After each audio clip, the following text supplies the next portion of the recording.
그래도 하나님의 은혜가 우리 가운데 충만하기를 간절히 소망합니다. 이 오후 시간, 예, 시간입니다.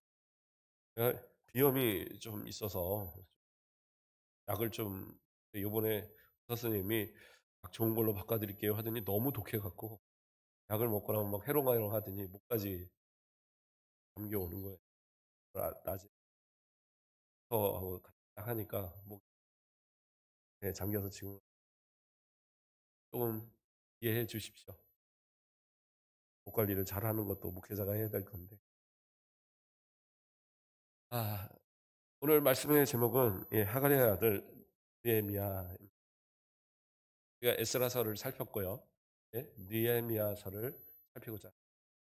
에스라서와 느헤미야서는 원래 그 히브리어 원전에는 하나로 되어 있다는 겁니다. 이것이 분리된 책이 아니라 하나로 됐는데, 이것을 그러면 우리 한글 성에서는 왜 분리를 했느냐? 저자가 다르기 때문입니다. 에스라는 에스라가 썼고, 이 느헤미야서는 느헤미야가 썼습니다. 이게 어떻게 그러냐? 성경에 그게 나오잖아요. 1장 1절에 하가랴의 아들 느헤미야의 말이라 하면서 느헤미야가 기록했다라는 것을 하고 있어요. 그래서 이것은 느헤미야서가 맞습니다. 중간에 이제 1인칭으로 말하는 부분도 분명히 나오고, 그래서 어 그러면 왜 이것이 서로 이 하나의 책으로 묶였고 또 하나의 그런 어떤 책으로 한 사람이 쓴 걸로 오해를 받느냐? 하나의 책으로 묶인 것은 내용상 이것이 이어지고 또 인제 그 성전 건축과 성전 재건과 성벽 재건이 하나의 사건으로 이렇게 묶고자 이렇게 썼기 때문에 이것은 이제 같은 동시대의 사람들이 쓴 것으로 인해서 묶어 넣었던 것으로 그렇게 이해가 됩니다. 왜냐하면 이 느헤미야의 사역 가운데 에스라가 또 같이 사역을 했고, 그런데 또 이것을 한 저자로 이것을 좀 오해할 만한 그런 구절이 뭐냐면, 우리가 번역되지 않은 말에, 그러니까 1장 1절이 시작할 때에 그러니까 접속사라고 표현을 하는데, 그런 와예히라는 단어가 들어 있어요. 와예히라는 단어가 히라는 단어가 들어 있는데, 그 단어의 뜻이 뭐냐면 그 일이 그러니까 그리고 그 일이 있었다 이런 뜻이에요. 그리고 그 일이 있었다. 그러니까 그리고라는 것은 앞에 에스라서를 얘기하는 거예요. 에스라서의 말이 종결됐고 그다음에 그리고 그 일이 있었다. 그러면서 이제 하갈의 아들 느헤미야의 말이다. 이렇게 이제 연결이 되거든요. 그러니까 이거 두 개가 하나 아니냐? 이렇게 인제 한 사람이 쓰는 거 아니냐? 근데 인제 그렇게 말을 시작하는 YA로 시작하는 이유는 학자들은 또 그렇게 얘기합니다. 이 느헤미야가 이제 에스라서를 이미 에스라가 쓴 것을 보았고 그 성전 재건의 모든 과정과 그 사건에 대한, 그리고 그것이 에스라를 통해서 이 신앙의 개혁 운동이 일어났던 그 모든 사건을 다 보고 그리고 그걸 다 읽고 이제 이 성벽 재건의 건축을 모두 마무리한 뒤에 또 어 그 학자들은 BC 한 430년 정도 그때 아마 이것이 그 전후로 해서 쓰여졌을 것으로 보는데, BC 444년에 이제 이 성벽 재건의 역사가 있었고, 그리고 그 이후에 이 신앙 개혁의 운동을 에스라와 같이 마무리한 다음에 그다음에 인제 바사구로 돌아갔다가 거기서 인제 총독의 직분을 다 은퇴하고 다시 돌아와서 이제 이스라엘 백성들과 함께 신앙의 어떤 그러한 그 운동을 계속 이렇게 갔거든요. 그래서 그때쯤에 바로 이 책을 썼을 것으로 그렇게 보는 겁니다. 그리고 그 후반부에는 이제 우리가 잘 알지만 말라기 선지자가 함께 활동을 했던 그런 이야기가 이제 이어지는 거예요. 자, 어쨌든 그래서 이 두 책은 상당히 연관성을 갖고 있어요. 하나라고 오해받을 만큼 연관성을 갖고 있는 건 분명합니다. 또 원전에서는 하나로 묶여 있기도 하고요. 그러나 분명하게 그 저자들은 다르고 또 다른 이야기들을 담고 있는 겁니다. 자, 그러면 인제 느헤미야에 대한 이야기를 하겠습니다. 그럼 느헤미야는 어떤 사람이냐? 먼저는 아닥사스다 왕 제20년에 기스루월에 내가 수상궁에 있었다 이렇게 얘기하고 있습니다. 아, 이 바사 왕국에는 그러니까 왕궁이 여러 군데 있었답니다. 한 네 군데 이렇게 나눠져 있어서 그래서 계절마다 너무 더운 계절에는 좀 위쪽으로 갔다가 시원한 추운 계절에는 아래로 내려갔다 이런 이제 그 것을 이렇게 하는데 이 수상궁은 보통 겨울에 거주하는 곳이 바로 이 수상궁이었다고 합니다. 그래서 수상궁에서 유명한 것은 에스더 이야기가 이 아닥사스더 왕과 그 앞서의 다리오 왕 사이에 그 아하스웨로 왕이 나오잖아요. 그 아하스웨로 왕이 그 에스더의 그 간청을 통하여서 이 이스라엘 민족을 살려주는 그리고 그 죽이려고 했던 하만 장군을 죽게 하는 그러한 일이 이제 에스더의 그 사건이잖아요. 그 사건이 바로 있었던 것도 이 수상궁입니다. 자, 어쨌든 그래서 이 수상궁에 이 아닥사스당 제20년에 그러니까 20년째 되는 해에 기스루월에 있었다라는 거예요. 그래서 이 기스루월은 그 이거 이 이제 바벨론 원력이거든요. 이 바사에서 쓰고 있는 원력인데 바벨론식 그 원력인데 이것은 어 9월 정도의 이 때를 말한답니다. 그런데 이것을 태양력으로 이야기하면 한 11월에서 12월 이렇게 인제 되는 겁니다. 그래서 날짜에 따라서 예 그 어 그래서 홉 번째 달 그러니까 9 월이 이제 11월에서 12월 이렇게 달라지는 겁니다. 좀 차이가 많이 나죠. 자, 그래서 인제 그런 때에 이 수상궁에 있었다라고 얘기합니다.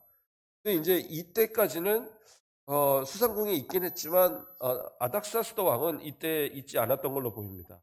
왜 있지 않았느냐? 이때가 우리로 말하면 겨울이겠지만 이때로는 아직 가을이에요. 이 그 바사국에서는 이것이 아직 페르시아에서는 그 가을인 때였기 때문에 아닥사스다 왕이 아직 수상국에 오지 않았을 때입니다. 그러나 수상궁에 있는 이 느헤미야는 거기서 인제 지키고 있었죠. 그때에 누가 인제 왔느냐 하면 하나니라는 그러니까 이 느헤미야의 친동생입니다. 이 하나니가 유다로부터 몇 사람들과 함께 왔어요. 그래서 이거에 대한 설명이 자세하게 나오진 않습니다. 이 하나니가 왜 그 유다를 갔다 왔는지에 대한 건 몰라요. 이 아마도 어떠한 뭐 국무를 위해서 이렇게 갔을 텐데 그때에 이 어 느헤미야가 부탁을 한 겁니다. 이 유다의 실정을 한번 돌아보고 그 예루살렘의 어떤 상태를 좀 보고 와서 얘기를 해 달라. 그랬을 때 인제 와서 보고를 하는데 뭐라고 얘기를 합니까? 예.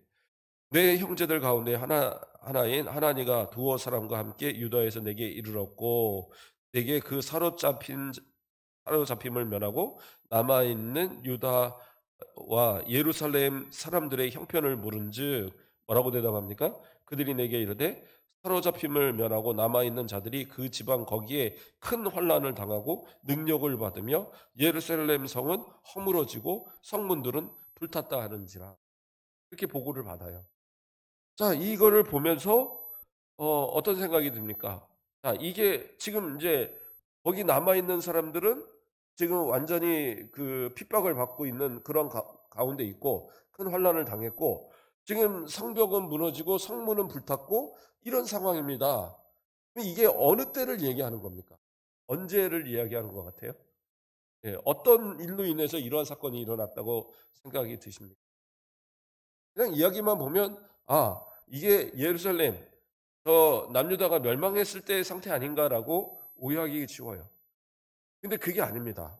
왜 아니냐면 지금 그 BC 지금 이제 한 445년 정도 되거든요.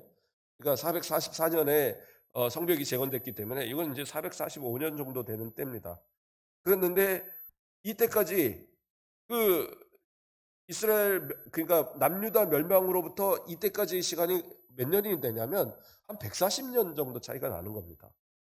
140년 정도 차이가 나는데 지금 유다로 보내 갖고 거기서 사람들이 아이고 거기 남아 있는 사람들을 보니까 잡힘을 면한 사람들을 보니까 그 사람들이 큰 환난을 당하고 있고 성벽은 무너지고 지금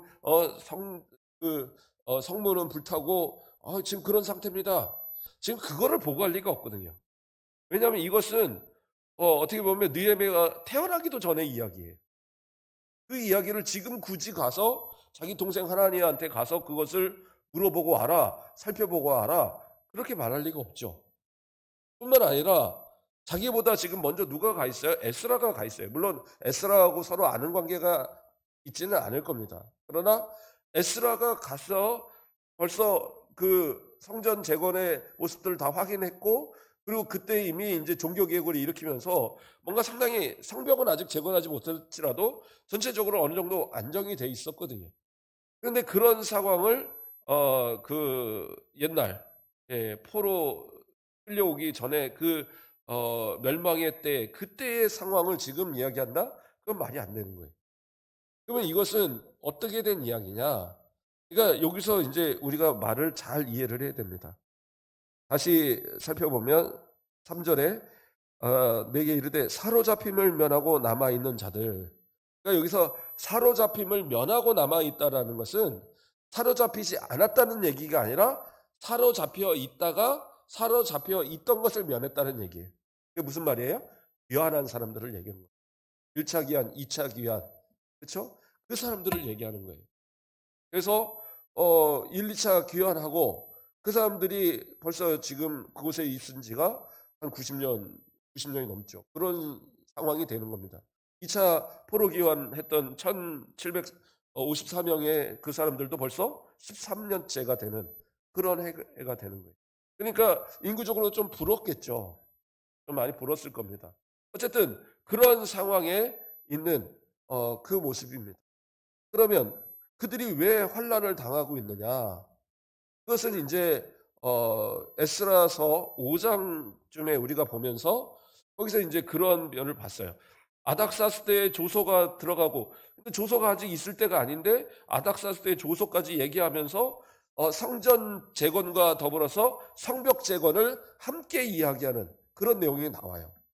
그런데 물론 거기서의 이야기는 에스라가 의도적으로 성전 재건과 성벽 재건을 함께 묶어서 같은 이 사건의 흐름으로 그것을 갖고 온 거거든요. 그건 분명한 사실인데, 그러나 그렇게 말했던 이유 중에 하나는 뭐냐? 성벽도 재건하고자 하는 마음이 에스라에게 있었던 거예요. 그래서 정확하게 뭐 근거로 나오진 않지만 아마도 에스라가 그 귀환한 이후 10여 년 동안에 성벽을 재건하려고 하는 노력들을 계속했을 겁니다. 그런데 그것이 실패하면서 성벽을 어느 정도 쌓아놓으면 갖다 무너뜨리고 이 문을 세워놓으면 문을 갖다 불태워버리고 이런 일들이 계속 일어난 겁니다. 그리고 핍박은 누가 해요? 사마리아 사람들. 사마리아 사람들이 계속적으로 괴롭히는 거예요. 왜요? 예수아와 스룹바벨이 그 성전을 재건하려고 할 때도 그때도 와서 항상 괴롭혔던 이들이 그들이었거든요. 그리고 이 유다가 사실상 어느 정도 독립되어진 이런 위치를 점하기 전까지는 이 지역은 사마리아의 관할에 있었어요. 사마리아를 다스리는 총독들이 같이 관할하던 지역입니다. 그런데 유다 사람들이 다시 귀환하면서 그들이 이제 독립화되면서 자신들의 어떤 영향력에서 그들이 벗어나려고 하기 때문에 항상 그것에 대해서 그 공격을 했던 그런 모습이 분명히 있었다라는 거죠. 그러니까 여러 가지 건수를 가지고 또 거짓으로 고발하고 그런 여러 가지를 통해서 계속적으로 혼란들이 있었을 겁니다. 그래서 우리가 잘 아는 것처럼 성전을 재건할 때도 그것을 시도하고 그 다음에는 그것을 시도해서 성전의 기초까지도 이 제단의 기초까지도 만들었었는데 그것이 그 뒤로 16년간을 그걸 짓질 못했잖아요. 왜 그랬어요? 계속적인 사마리아 사람들의 방해였거든요. 그러니까 성전을 재건하는 걸 방해하는 사람들이 그 사람들이 정착하고 살아가는 건 가만히 뒀겠어요? 여러 가지 이유로 또 여러 가지 사람들을 부척해서 주변 사람들로 인해서 그 보이지 않게 그들을 약취하고 또 그러한 핍박하는 일들을 계속했을 거란 말이에요. 그러니까 이러한 것들이 종합적으로 지금도 계속 이루어지고 있으니까 그냥 계속 그러한 핍박들이 일어나고 있으니까 지금 인제 이 느헤미야는 그 소식을 듣게 된 거예요. 그러면 우리는 또 하나의 의문을 가질 겁니다. 아니 그 에스라가 분명히 아닥사스다의 조서를 가지고 가서 그 재판관도 세우고 거기에 그 율법 학자도 세우고 뭐 해서 그곳에 그 자치를 허락을 했는데 왜 그런 핍박이 이루어지고 왜 성벽을 세우는 것이 제대로 이루어지지 않았습니까? 그런데 이제 성경에 나오지 않은 여러 역사들이 있는데 이 유다를 제외한 그 주변의 국가들도 마찬가지로 이 북이스라 아니 그 이 바벨론이 멸망하면서 그러면서 바사 왕국에서 독립을 시켜줬단 말이에요. 다 본국으로 보낸 거예요. 그랬는데 이 유다뿐만 아니라 그 주변에서 본국에서 돌아온 사람들 혹은 그곳에서 있던 사람들 가운데 어느 정도 자치를 허락받은 그들이 반역을 일으키는 일들이 있었다고 합니다. 그 부분적으로 몇 군데에서 반역이 일어났던 거예요. 그러면서 이제 이 예루살렘의 성벽을 재건하고자 하는 그 모습을 보면서 사마리아 사람들이 이제 또 시기하여 고발을 한 거죠. 지금 이 사람들도 반역을 할지 모르니까 이것은 해서는 안 됩니다라는 그런 아마 이 상소들을 계속 올렸던 것 같아요. 그러니까 이것이 아닥사스다까지 안 올라가더라도 중간에서 그것을 받고 다 이것을 못하게 했던 그런 사건들이 분명히 있었던 것을 짐작할 수 있는 겁니다. 자, 그런 이제 소식을 듣고 나서 니에미야는 어떻게 해요? 그 마음이 너무 아팠어요. 너무 아파서 견딜 수 없어서 4절 말씀에 뭐라고 나오냐면 내가 이 말을 듣고 앉아서 울며 수일 동안 슬퍼하며 하늘의 하나님 앞에 금식하며 기도하여 이렇게 나와요. 사실 느헤미야는 에스라처럼 제사장 뭐 레위인도 아니에요. 예, 분명히 유다 사람이나 아니면 베냐민 사람 중에 하나겠죠. 그런데 학자들은 보통 이제 그러니까 그 유다 족속일 것으로 보는데 이 사람이 민족을 위해서 그렇게까지 슬퍼하고 고통스러워하고 어떻게 보면 저는 잘 이해가 안 가요. 왜냐하면 그 부모가 이 물론 이 하가랴가 어떤 사람인지도 성경은 나오진 않습니다. 그냥 하가랴라고 나와요. 근데 왜 느헤미야의 아버지 하가랴의 이름을 넣느냐? 느헤미야라는 이름이 많이 있으니까 구별하기 위해서 놓은 거예요. 근데 하가랴가 그래도 신앙이 참 좋았던 사람이구나라고 생각이 드는 거는 느헤미야에게 정말로 잘 가르쳐 놨던 거예요. 민족에 대해서 민족이 왜 이러한 그 포로가 됐었고 왜 지금 우리가 이 바벨론에서 그리고 이 바사국에서 살고 있는지 이런 것을 가르쳐 주고 언젠가는 저 유다로 돌아가야 된다는 그런 어떤 마음들도 분명히 가르쳤던 건 분명한 것 같습니다. 그러나 그렇다 할지라도 몇 년이요? 140년의 시간 유다 멸망으로부터 140년의 약 140년의 시간이 지난 그때에 바로 이 느헤미야가 그 유다의 그 고통받는 모습을 보면서 괴로우고 슬퍼서 금식하면서 운다라는 거예요. 참 이것이 가능할까? 근데 그게 이 느헤미야의 믿음이었어요. 오늘날 그러잖아요. 이미 학생들한테 우리 북한하고 남한하고 통일해야 된다 얘기를 하면 안 된다고 그래요. 왜? 북한 못 사는데 우리나라 이 같이 통일하면 우리나라까지 못 살아지면 어떡하냐. 우리나라가 다 도와주고 그래야 되지 않느냐. 그래서 통일하면 안 된다. 이렇게 얘기들을 해요. 저희 세대까지만 해도 우리의 소원은 통일. 맨날 그거 노래 불렀잖아요. 예. 그랬는데 지금의 세대들은 그렇지 않는다고. 회견도 안 듣는데. 바로 우리 할머니, 할아버지 세대들인데 그 아이들은 그걸 모른단 말이에요. 그런데 지금 140년이면 그래요? 어쩌면 할아버지 때부터 와 있었을지도 몰라요. 그런데 느헤미야는 그 민족에 대한 사랑으로 그 아픔을 가지고 하나님 앞에 기도하는 모습. 이게 어떻게 보면 유대인들의 특징이에요. 결국에는 지금 2000년 가까이 나라를 잃었다가 지금의 이스라엘을 만들어낸 이유도 그들은 그 민족성을 잃지 않았고 그들이 항상 그 가나안 땅에 그 이스라엘에 대한 그 땅에 대한 그 마음을 그 후손들에게 계속적으로 전해 갔으니까.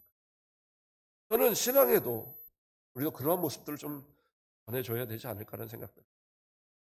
제가 뭐 계속적으로 이야기를 하니까 뭐 아니 뭐 자꾸 귀에 못 박이도록 얘기합니까 할지 모르지만 저는 정말 그건 중요하다고 생각해요. 내 자녀들을 누가 책임지겠습니까? 내 자녀들을 누가 신앙을 누가 책임져서 내가 하나님 앞에 가고 나면 누가 그들을 위해서 눈물을 흘리고 누가 그들을 위해서 기도하는 모습이 있겠어요. 그들에게 하나님을 가르쳐요. 신앙을 가르쳐요.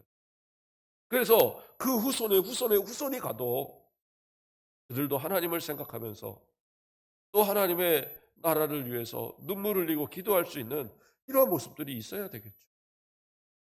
지금 느헤미야는 그러한 모습으로 하나님 앞에 그는요 뭐 어렵게 사는 것도 아니에요. 포로로 끌려갔지만 그러나 그의 부모들이 어떻게 잘해서 지금 이 바사국에서 상당히 높은 지위에 올라 있습니다. 무엇은 어떤 직업이냐면 술 맡은 관원이에요. 그러니까 이 왕의 옆에서 이 술을 이 관장하는 관원인데 술을 관장한다는 건 뭐냐? 이 음식에 독이 타 있는가를 확인하는 사람이에요. 근데 이게 독이 타 있는 것만을 확인하는 게 아니라 그 왕의 내실에 대한 모든 것들을 책임지는 책임자 중에 하나인 겁니다. 그러니까 상당히 그 왕의 측근이고 어떻게 보면 비서실장 이런 정도의 직함이에요. 상당히 높은 그런 직위를 갖고 있는 그러한 사람이 바로 이 어 그 느헤미야인 겁니다. 그런데 왕이 인제 아직 수상국으로 오지 않았을 때 이 소식을 듣고 그가 엎드려서 기도하면서 뭐라고 기도합니까?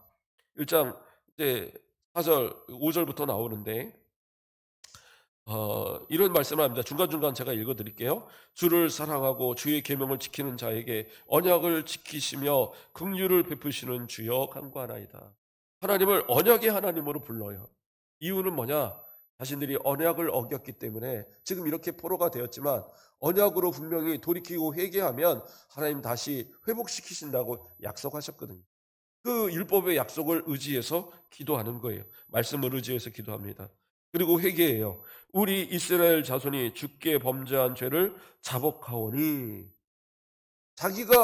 자기는 알지도 못해요. 저 아버지, 할아버지 때의 일인데 그런데 자기는 뭐예요? 자기도 포함해서 우리 이스라엘 자손이 주께 범죄하였다. 그래서 회개합니다. 자복합니다. 기도하는 거예요. 또 그 원인을 이제 이야기하는 겁니다. 나와 내 아버지 집이 범죄하여 주를 향하여 크게 악을 행하여 주께서 주의 종 모세에게 명령하신 계명과 율례와 규례를 지키지 아니하였나이다. 그러니까 지금 이렇게 포로가 된 이유가 나와 아버지의 집이 그러니까 사실은 나는 아니죠. 그러나 나도 포함 우리 아버지의 집이 우리의 조상들이 하나님께 범죄하여서 하나님께서 말씀하신 대로 그 언약을 따라서 우리가 이렇게 흩어지고 이렇게 포로에 된 모습이 되었다 얘기하는 거예요. 그리고 쭉 가서 만일 내게 돌아와 내 계명을 지켜 행하면 너희 쫓긴 자가 하늘 끝에 있을지라도 내가 거기서부터 그들을 모아 내 이름을 두려고 택한 곳에 돌아오게 하리라 하신 말씀을 이제 청하건대 기억하옵소서. 이렇게 회개하니까 이렇게 우리가 회개하고 제가 이렇게 회개하니까 하나님 이 회개 들어주시고 회개하는 자를 분명히 다시 불러 주신다 하셨사오니 이거 지켜달라고 하나님의 말씀 의지해서 기도하는 거예요. 이거 대단한 얘기입니다. 또 기도합니다. 예. 귀를 기울이사 주의 종의 기도와 주의 이름을 경외하기를 기뻐하는 종들의 기도를 들으시고 오늘 종이 형통하여 이 사람들 앞에서 은혜를 입게 하옵소서. 그래서 하나님 앞에 정말 은혜를 입어서 저 민족을 다시 구원할 수 있는 길을 달라고 그렇게 기도.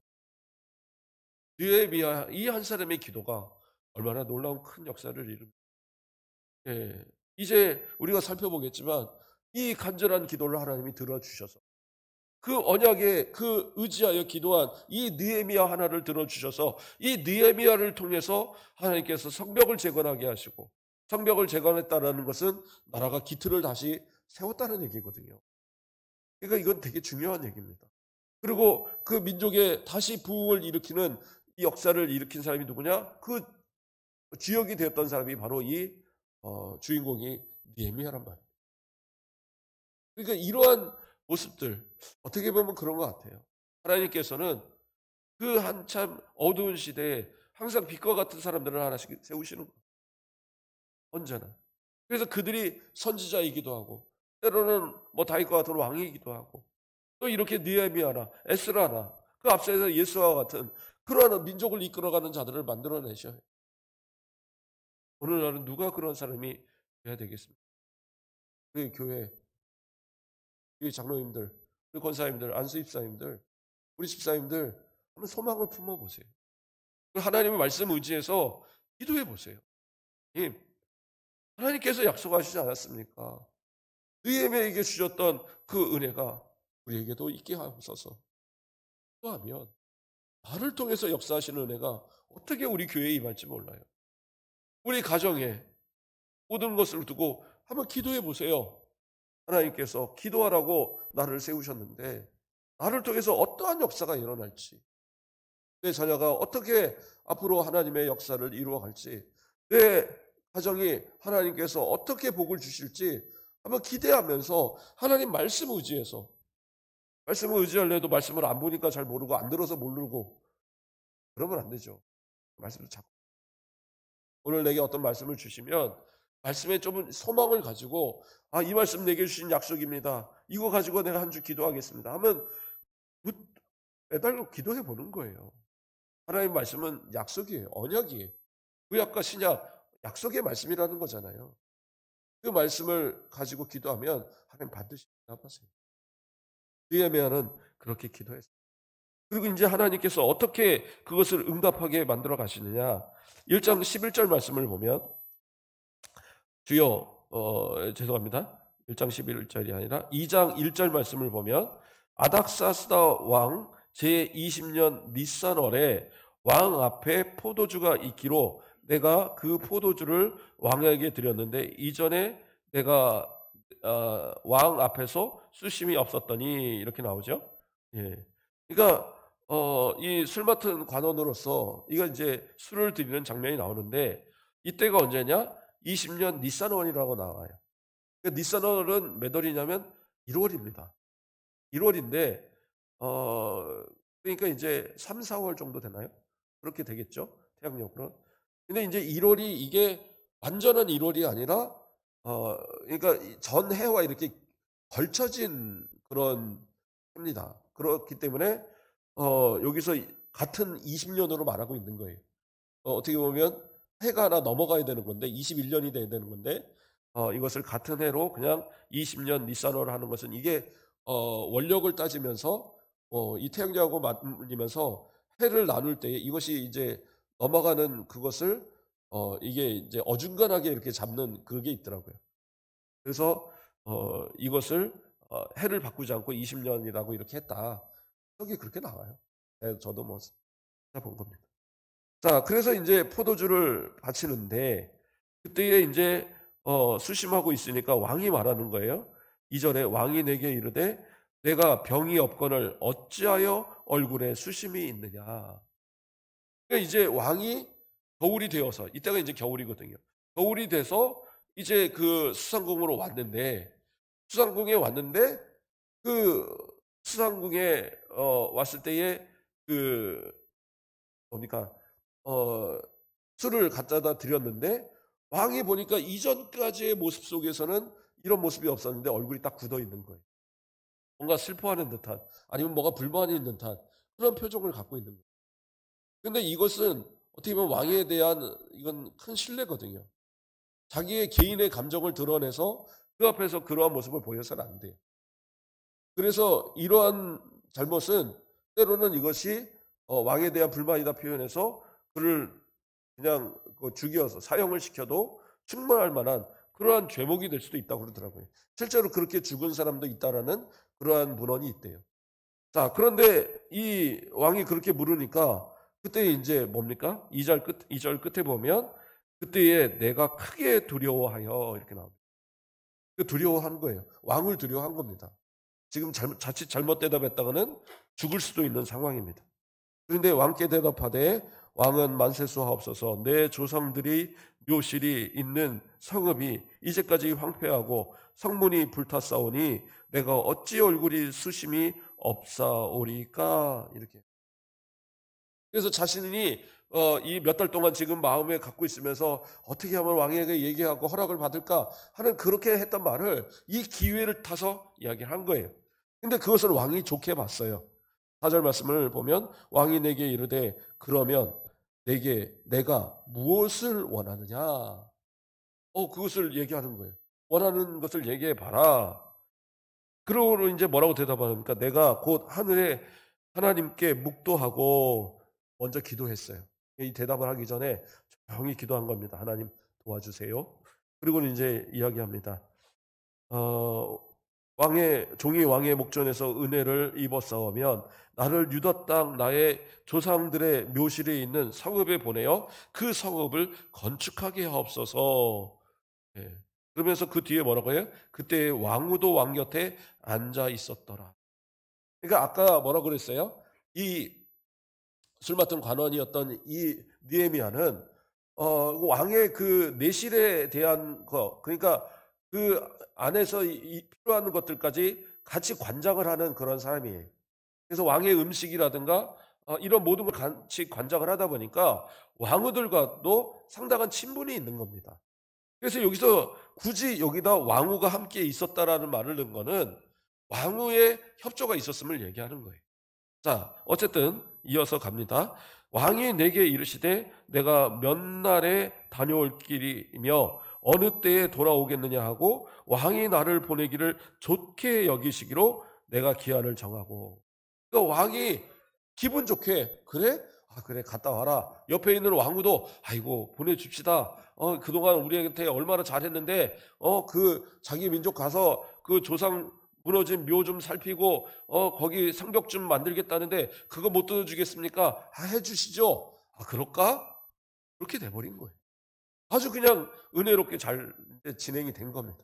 그러니까 이제 거기다 대놓고 이제 또 얘기합니다. 왕에게 아뢰되 왕이 만일 좋게 여기시거든 강 서쪽 총독들에게 내리시는 조서를 내게 주사 그들이 나를 용납하여 유다에 들어가기까지 통과하게 하시며 또 왕의 살림 감독 아삽에게 조서를 내리사 그가 성전에 속한 영문의 문과 성곽과 내가 들어갈 집을 위하여 들보를 쓸 제목을 내게 주게 하옵소서 하며 내 하나님의 선한 손이 나를 도우심으로 왕이 허락하고. 자, 그냥 가겠다고 해도 허락받기가 어려운데 이제 뭐예요?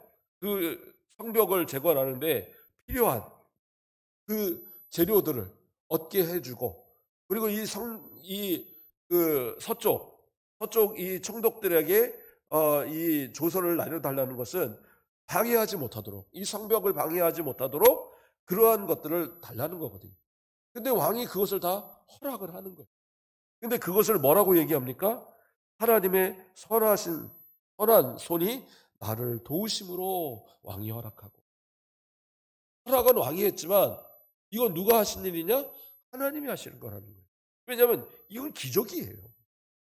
왕 앞에 얼굴 찡그리고 있어서 그것으로 책망 안 받은 것도 다행인데 왕이 오히려 걱정해주고 왕이 그 근심을 해결해 주겠다고 그래 그렇게 하라고 그렇게 모든 걸 다 하면서 그 성벽을 재건할 재료까지도 다 허락을 한다?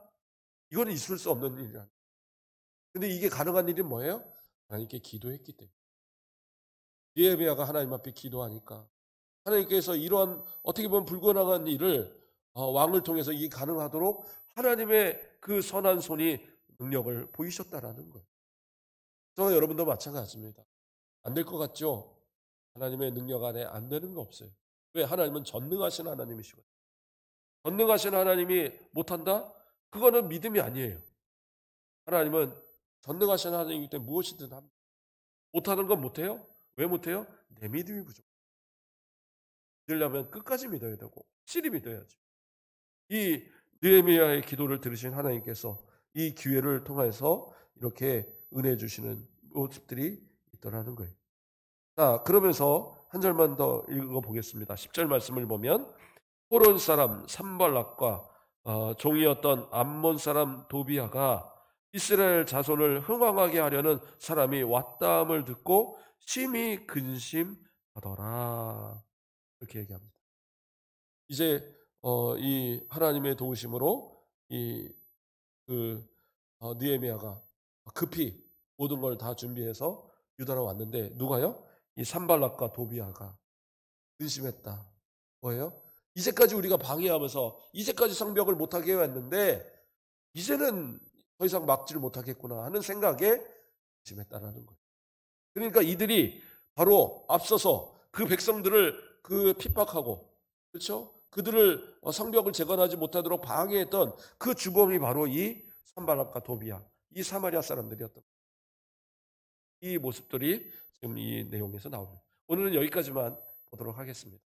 하나님께서 저와 여러분이 기도할 때 느헤미야에게 주셨던 기도의 응답처럼 말씀을 의지하여 기도할 때 그 말씀이 하나도 땅에 떨어지지 않도록 그 모든 것을 우리의 삶 가운데 응답하시기를 주님의 이름으로 축원드립니다.